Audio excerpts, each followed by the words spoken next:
તારીખ 7/1/1995 પૂજ્યભાઈ શ્રી શશીભાઈ દ્વારા દેવલાલીમાં થયેલ પ્રવચન સળંગ પ્રવચન નંબર 78। लगा कितना लगा? बहुत लगा। कितने सेकंड लगा? बात खत्म है भी कुछ नहीं। बहुत कड़वा लगा। कितना कड़वा?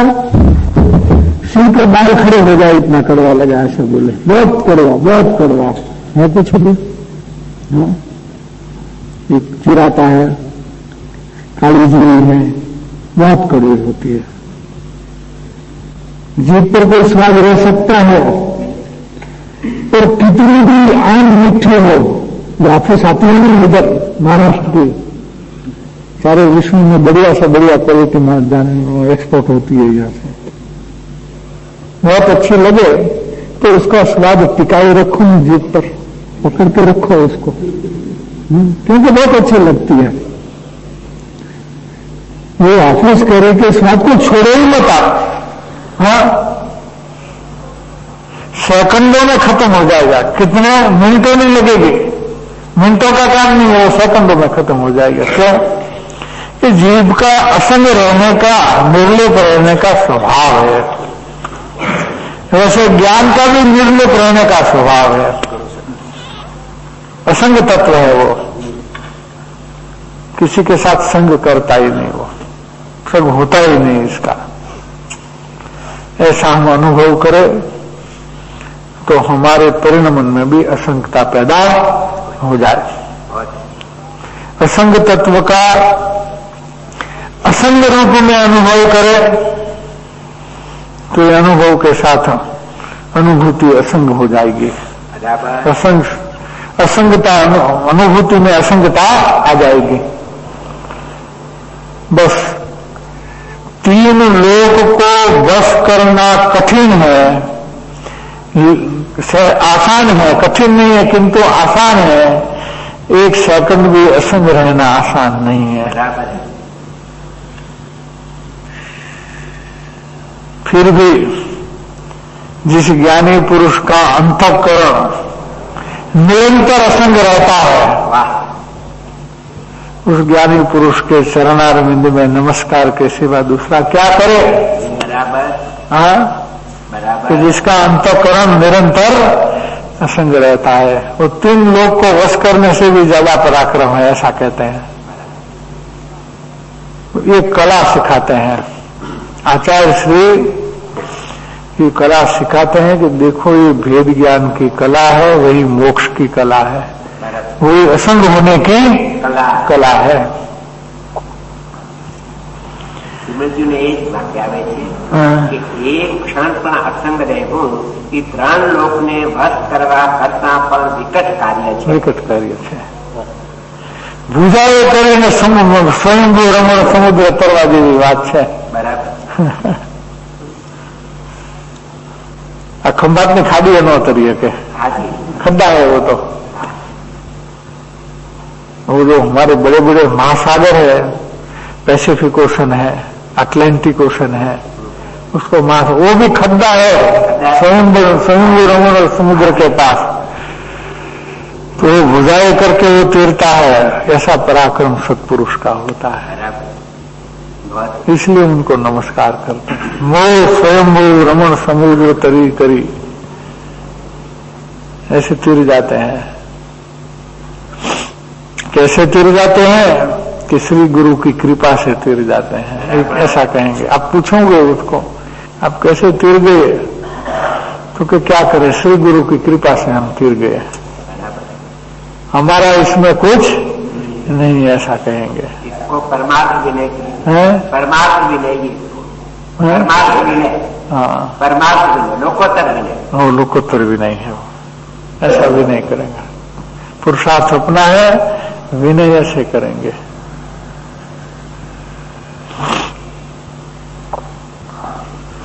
और ऐसा विनय करेगा वो भगवान हो जाएगा। ऐसा विनय करेगा उसका क्या होगा? वो भगवान हो जाएगा। विनय करे भगवान, विनय करता और भगवान उसका कार्य। क्या कहते हैं? कि जो क्रोधादिक का होने में जैसे क्रोधादिक मालूम पड़ता है मैं रूप से, तो वैसे ज्ञान भी होता हुआ मालूम नहीं पड़ता, वो ज्ञान दशा का विषय है। इस प्रकार से आत्मा को और क्रोधादिक को निश्चय से एक वस्तुपना नहीं है। क्या सिद्ध किया? क्रोधादिक किसका? ये आपका उत्तर आ गया कि आत्मा को और क्रोधादिक को वास्तव में निश्चय से एक वस्तुपना नहीं है। इस रीति से आत्मा और आश्रमों का विशेष मैंने अंतर देखने से जब यह आत्मा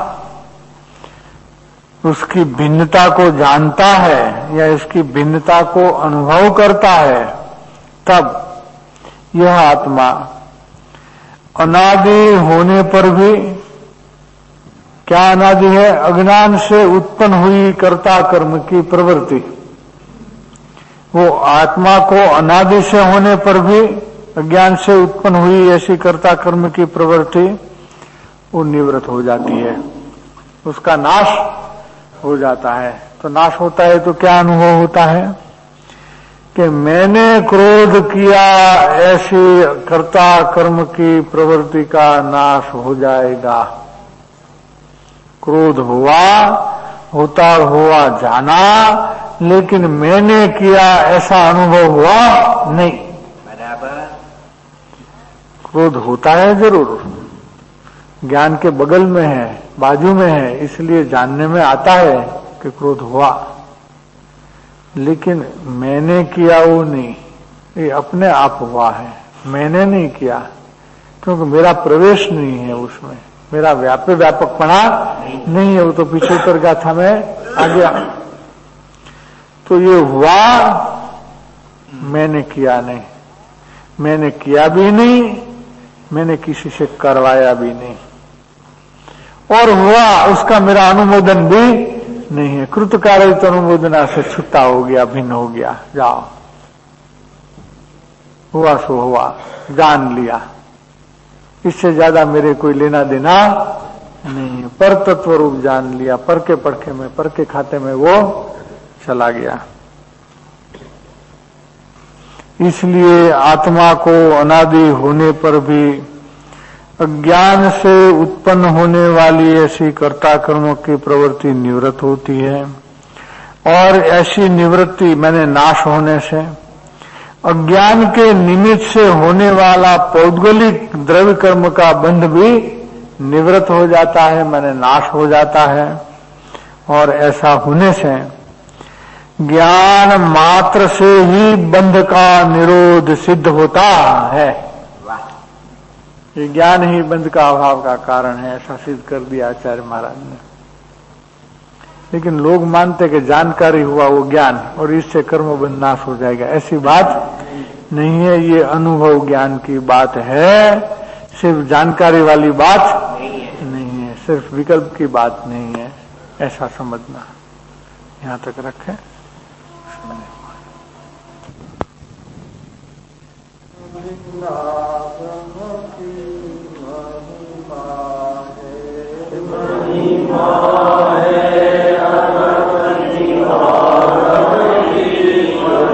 आराम चलती है, वह किस तरह से?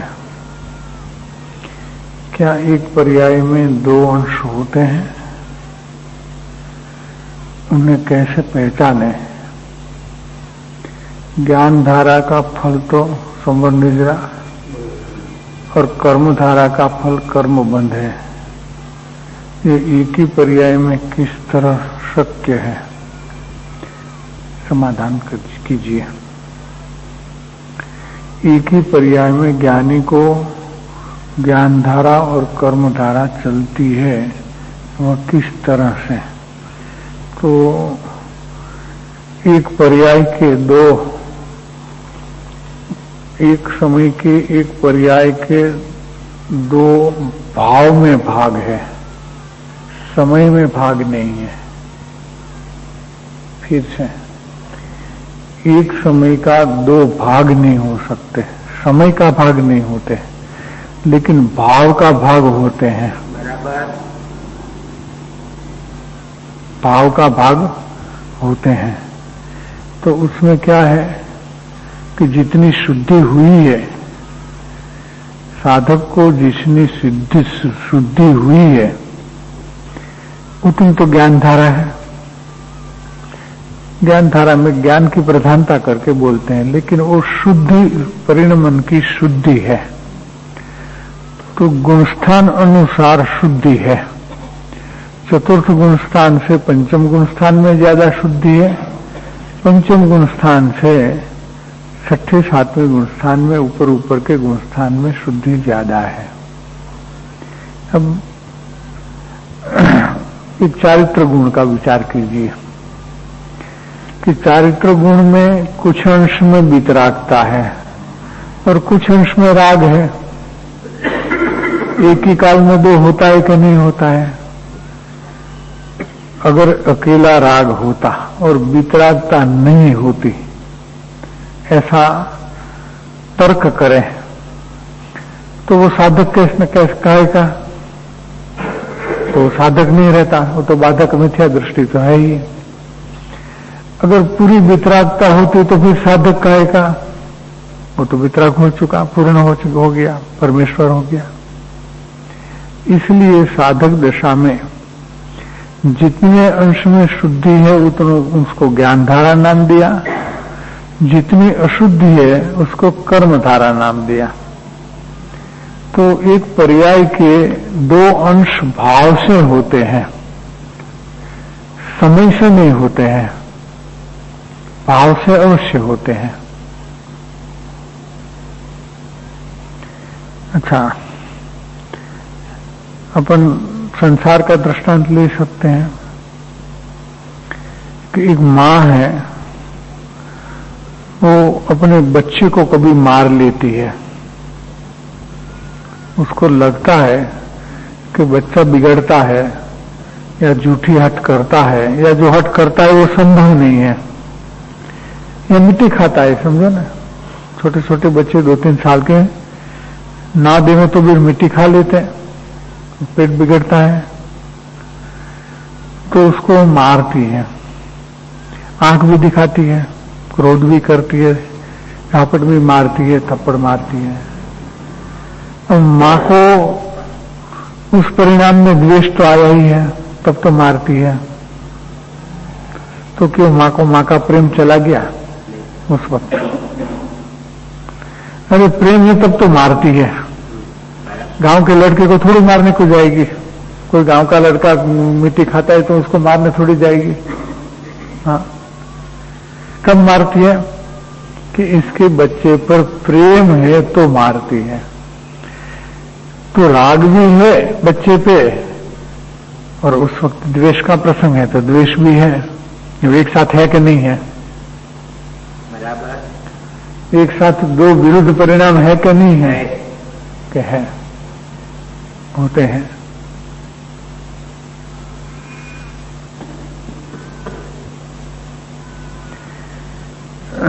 तो एक क्या एक पर्याय में दो अंश होते हैं। उन्हें कैसे पहचाने? राग और वितरागता की पहचानने में आती है।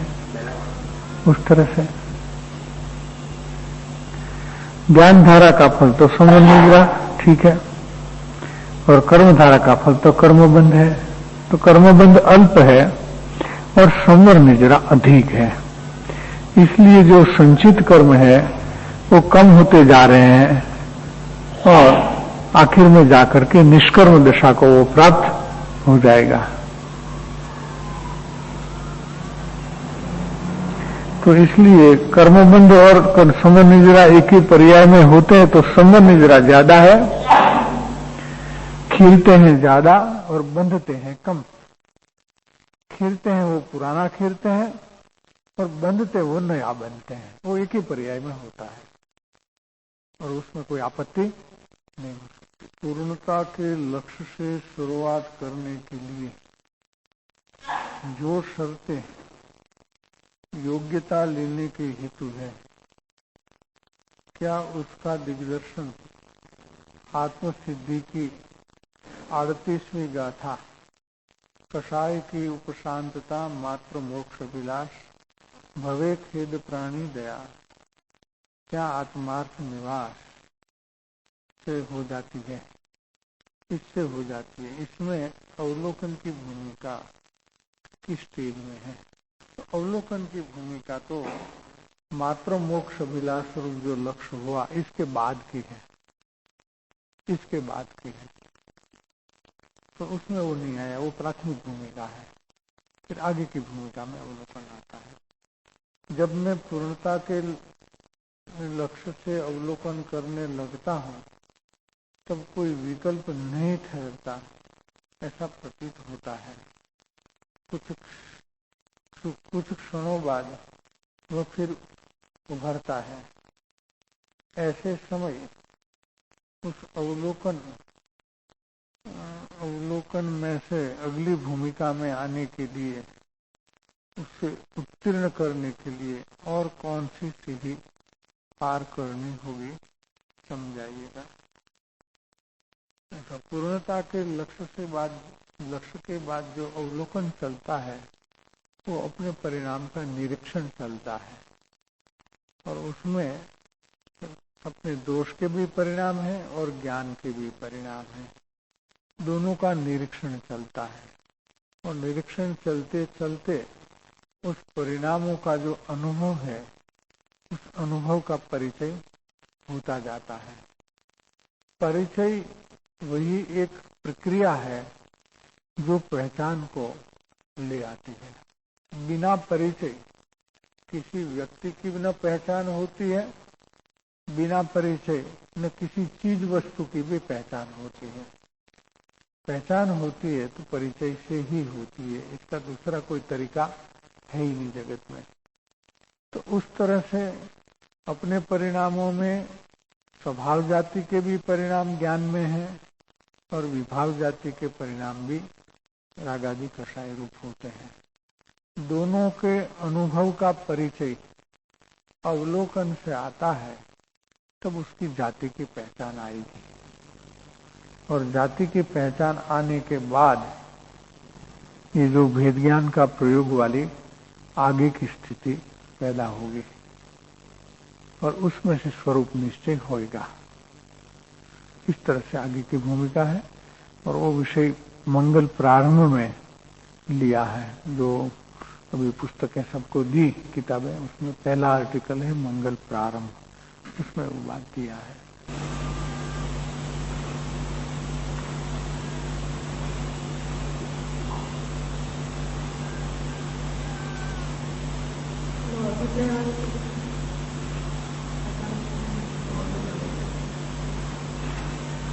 આગળ લેવું છે અભિપ્રાયનો?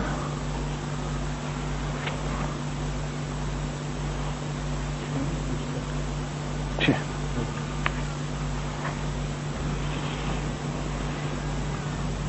છે તમારી પાસે પુસ્તક છે તમારી પાસે? નહીં, નથી લેવું.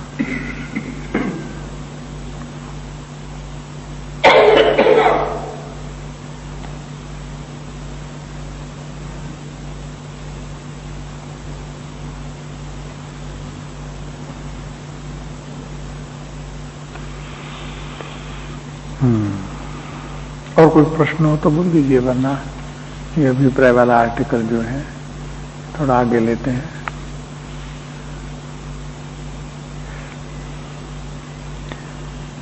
उपदेश के परिप्रेक्ष्य में विचार करने पर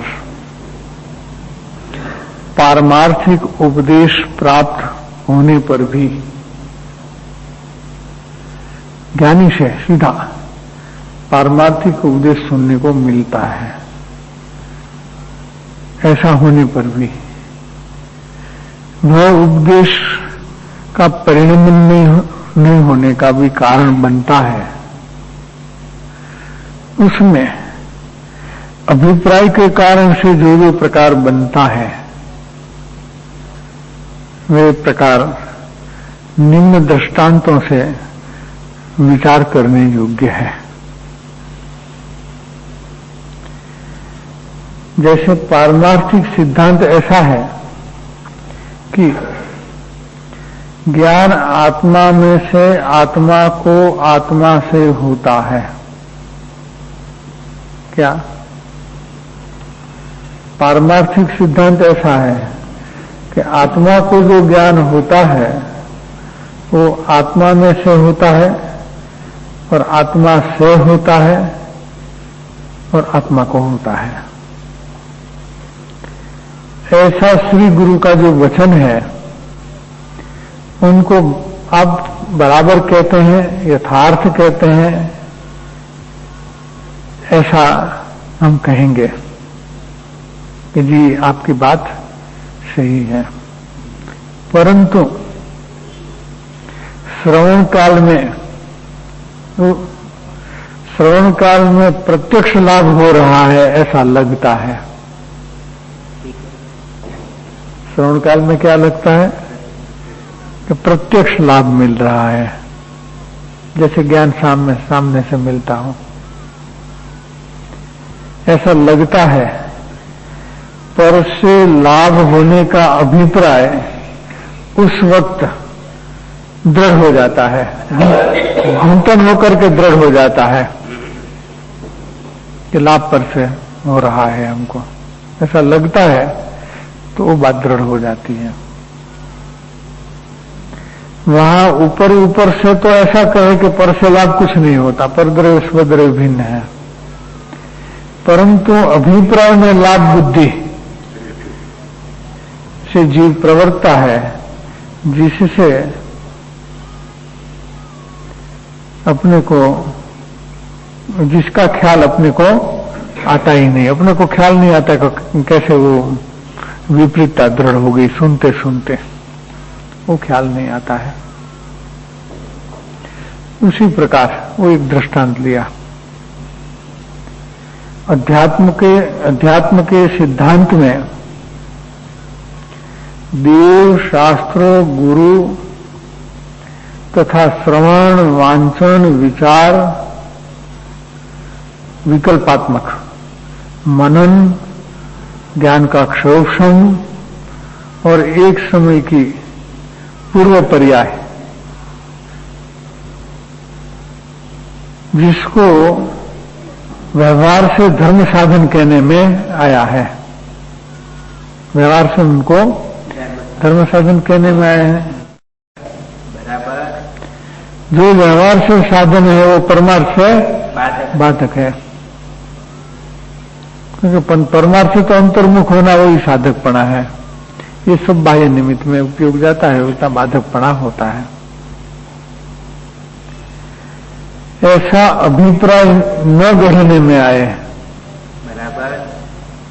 तो वो अभिप्राय न घड़ाए, वहां तक प्रयत्न उसी प्रकार के बहिर्मुख परिणाम में वर्तने का रहता है।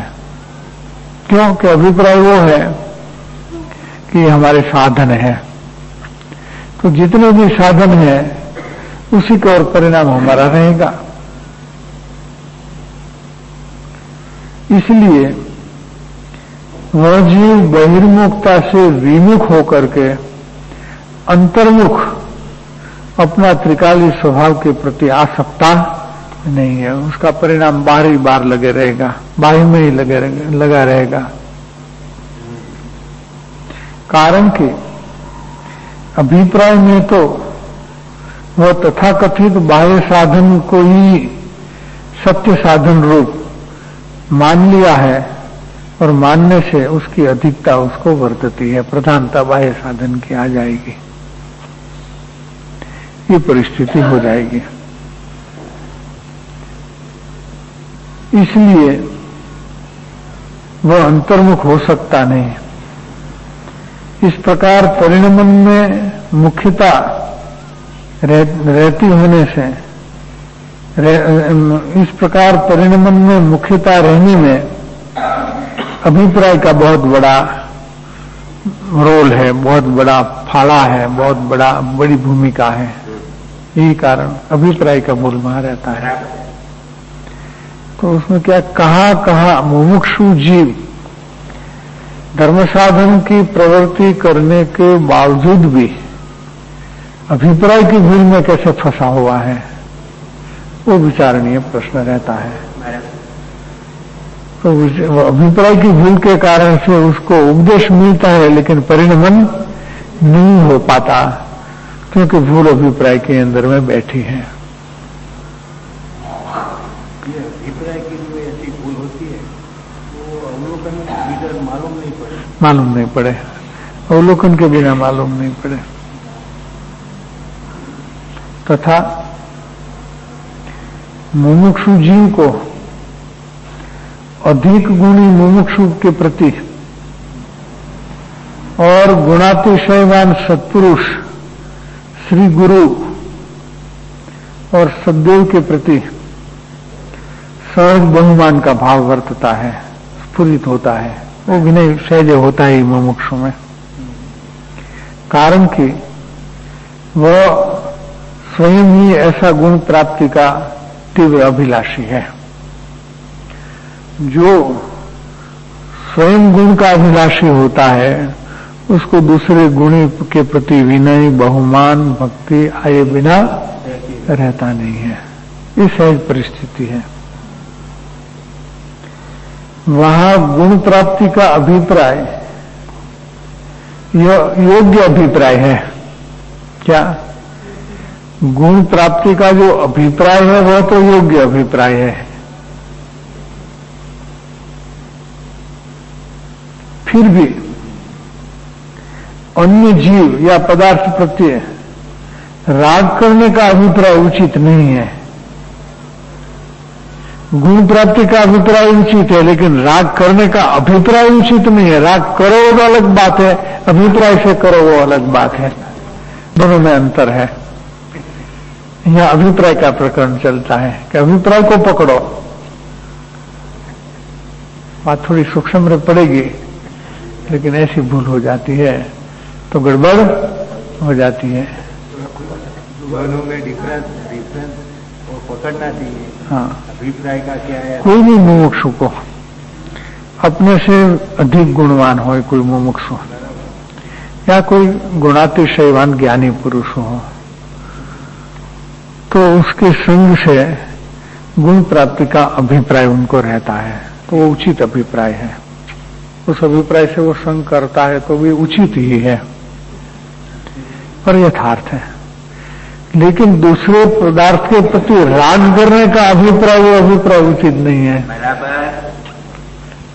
विनय करने का अभिप्राय उचित है, राग करने का अभिप्राय उचित नहीं, उसमें सूक्ष्मता है।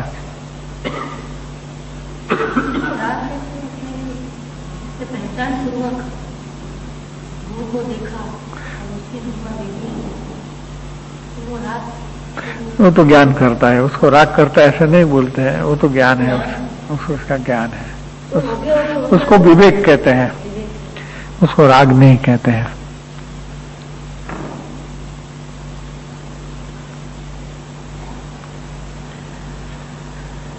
यद्यपि मुमुक्षु भूमिका में राग होना संभवित होने से, क्योंकि वो तो मुमुक्षु है तो राग तो संभवित है, वो कोई वितराग तो हुआ नहीं, तो राग होना संभवित होने से वहां गुणज्ञता के साथ साथ प्रशस्त राग सहज उत्पन्न होता है। ये सहज भूमिका इसकी और सहज होगा भी। परंतु सहज राग होना और अभिप्राय पूर्वक राग करना अथवा राग करने का अभिप्राय होना, उसमें पूर्व पश्चिम जितना अंतर है, उसमें बहुत बड़ा अंतर है। राग हो जाए कोई आपत्ति नहीं, लेकिन राग करने का अभिप्राय से राग हो तो ये बहुत बड़ा अपराध है, ये करने योग्य नहीं है। तो क्या होता है कि ओग संज्ञा में करने का अभिप्राय रहता है और पहचान में सहज होता है, ये अंतर पड़ जाता है।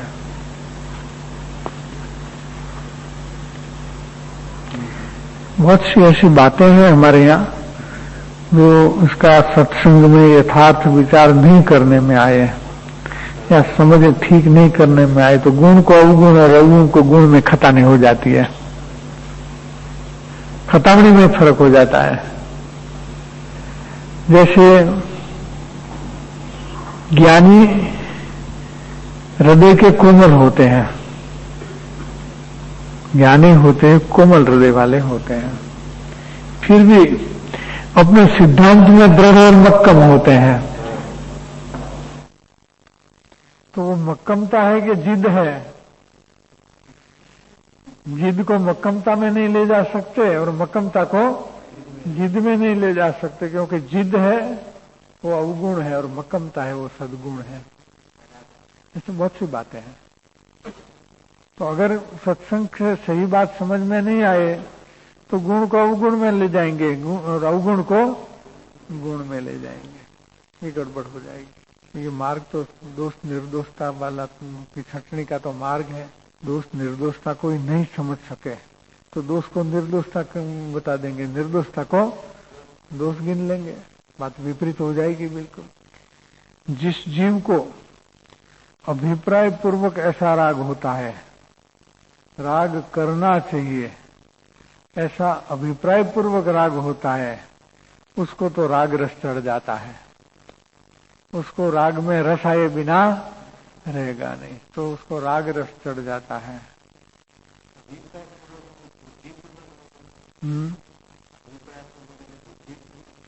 अभिप्राय पूर्वक मैंने एक निर्णय कर लेता है कि करना चाहिए हमें, हाँ वो करने लायक है, ऐसा अभिप्राय हो तो उसमें राग रस चढ़ जाएगा।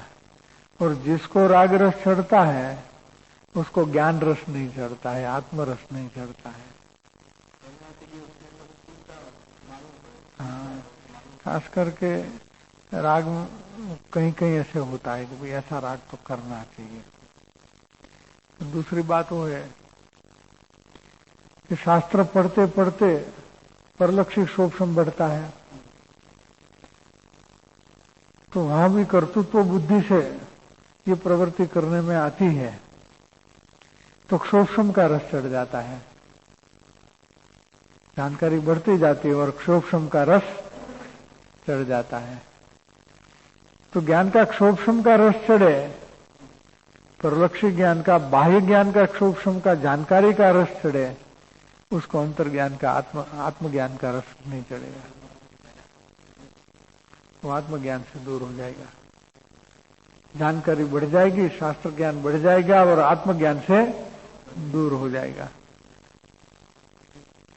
तो ये बात सब सत्संग के बिना तो समझ में आए नहीं।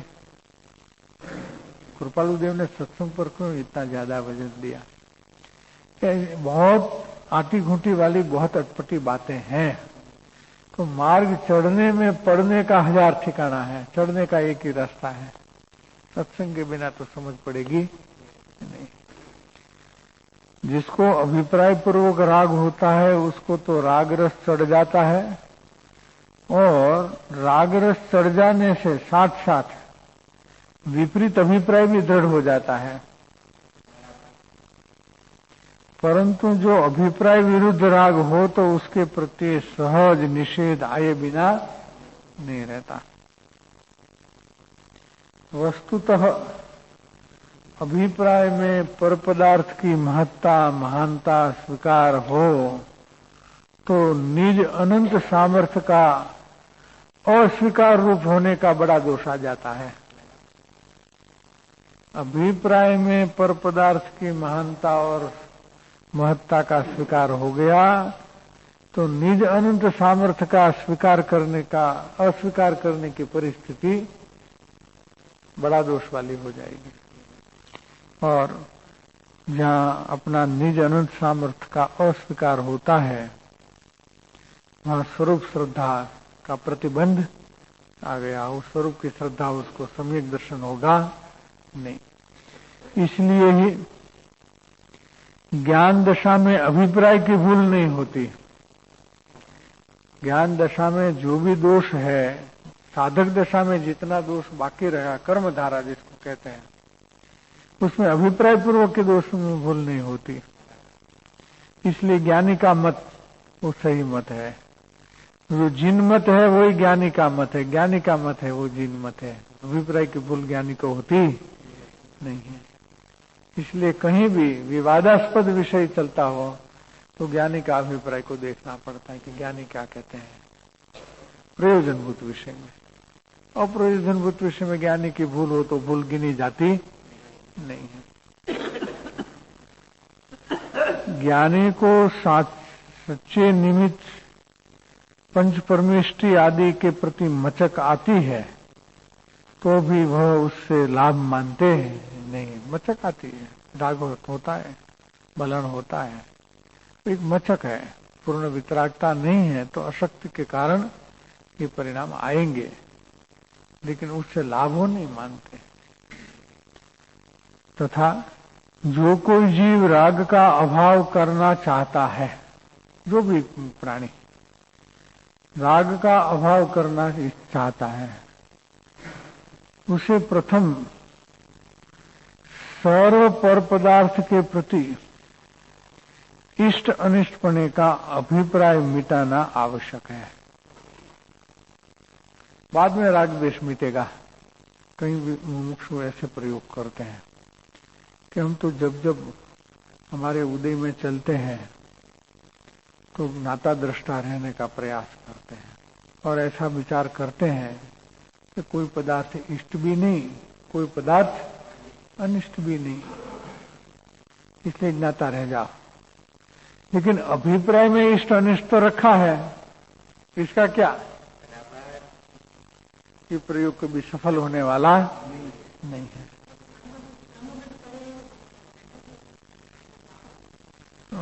मतलब वो तो जो पर्याय में फेरफार करने का अभिप्राय है वो, तो कभी वो लेंगे प्रश्न, उसमें से निकाल लेना थोड़ा बहुत। हाँ ठीक है।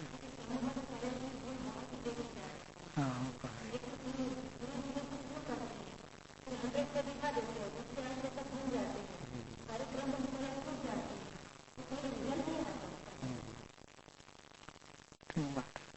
यहाँ अब जो विषय चल रहा है कि जीव राग का अभाव करना चाहता है, जो जीव उसको प्रथम सर्व अन्य पदार्थ के प्रति इष्ट अनिष्टपणे का अभिप्राय मिटाना आवश्यक है, तो राग मिटेगा। स्वर पदार्थ तो ज्ञेय मात्र है, जितने भी थे वो तो ज्ञेय मात्र है, और वो पदार्थ में कोई इष्ट अनिष्ट तो है ही नहीं। इष्ट अनिष्टपणा भी उसमें कुछ रूप अभिनिवेश है। जो पदार्थ अच्छा बुरा नहीं है फिर भी उसको अच्छा बुरा भ्रांतिवश कल्पना करना, ये स्वरूप विपरीतता है। मिथ्या ज्ञान में स्वरूप विपरीतता होती है, स्वरूप विपरीतता हो गया। इसका स्वरूप ऐसा है ही नहीं। जिसका स्वरूप अच्छा बुरा है नहीं, उसको अच्छा बुरा ज्ञान में लेना, वो स्वरूप विपरीतता है ज्ञान के। जब तक अभिप्राय में पर पदार्थ के प्रति इष्ट अनिष्ट बुद्धि वर्तती है, तब तक उदय काल में आत्म जागृति उत्पन्न ही नहीं होती।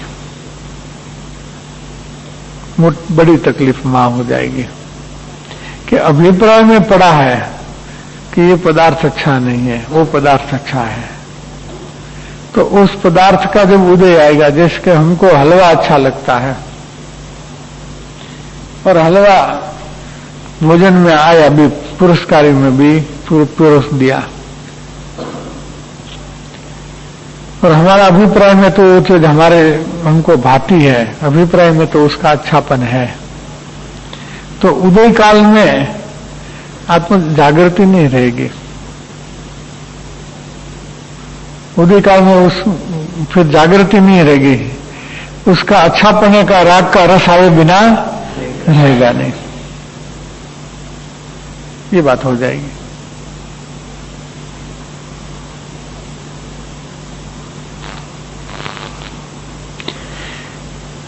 और अस्थि का मैंने आत्म प्रत्यय पुरुषार्थ ही नहीं चल सकेगा। मैं नायक वो बात वहां ज्ञाता दृष्टापने का पुरुषार्थ चलेगा ही नहीं,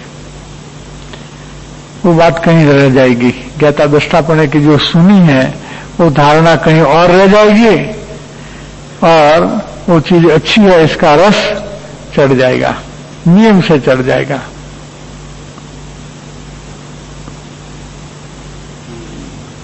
इसलिए सबसे प्रथम क्या करना चाहिए?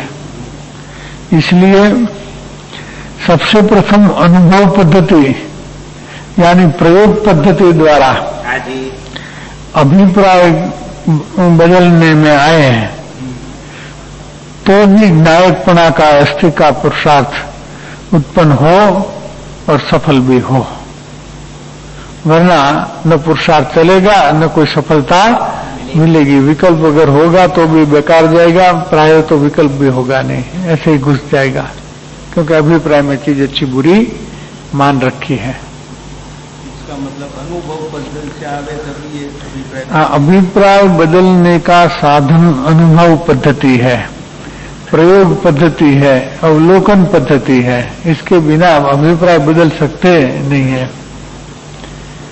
मात्र वांछन विचार श्रवण से अभिप्राय नहीं बदलता, कहने की वो बात है। मात्र वांछन विचार श्रवण करने से अभिप्राय बदल जाएगा नहीं, अभिप्राय तो वो का वो रह जाएगा। धारणा हो जाएगी लेकिन अभिप्राय बदलेगा नहीं, अभिप्राय बदलने का भ्रम रह जाएगा, भ्रम रह जाएगा। हाँ, अभिप्राय नहीं बदलेगा।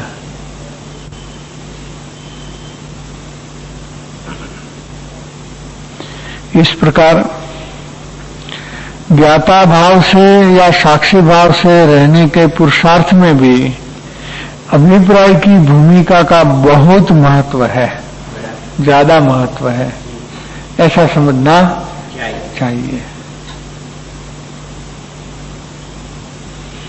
देखो ये सब बात लिया है मुमुक्षु की भूमिका का ही लिया है।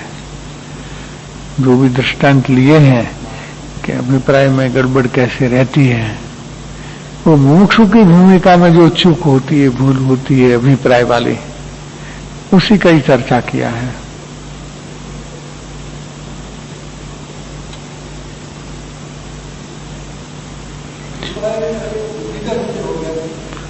जी अभिप्राय में क्या है कि एक पूर्वग्रह होता है जिसको हम मिसकॉन्सेप्ट कह सकते हैं। हमारा जितने भी कंसेप्शन है वो कंसेप्शन जो है वो यथार्थ होना चाहिए। मिसकॉन्सेप्ट से गड़बड़ ज्यादा होती है। तो सबसे पहले ये जो मिसकॉन्सेप्ट है वो मिट जाना चाहिए। तो सत्संग इसके लिए है और प्रयोग भी इसके लिए है कि हमारे जो अभिप्राय है वो अभिप्राय की गलती निकल जाए, तो फिर आगे का काम आसान हो जाता है। और अभिप्राय की गलती रह जाती है तो हमारे जो भी साधन है, प्रयत्न है, वो निष्फल हो जाता है। इसलिए बात थोड़ी गहराई की है। अभिप्राय का जो विषय है थोड़ा गहराई का है और अभिप्राय के साथ आगे आ चुकी बात है, मैं दोहराता हूं। अभिप्राय के साथ श्रद्धा का सीधा संबंध है। जैसा अभिप्राय गढ़ेगा, घड़तर होएगा, वैसे श्रद्धा बन जाएगी आगे जाकर के और वैसी योग्यता उत्पन्न हो जाएगी, वरना योग्यता आएगी नहीं। इसलिए अभिप्राय का परिणमन में बहुत बड़ा महत्व है। ऐसा जान करके उसी पर जो है वो सारी चर्चा लिया है।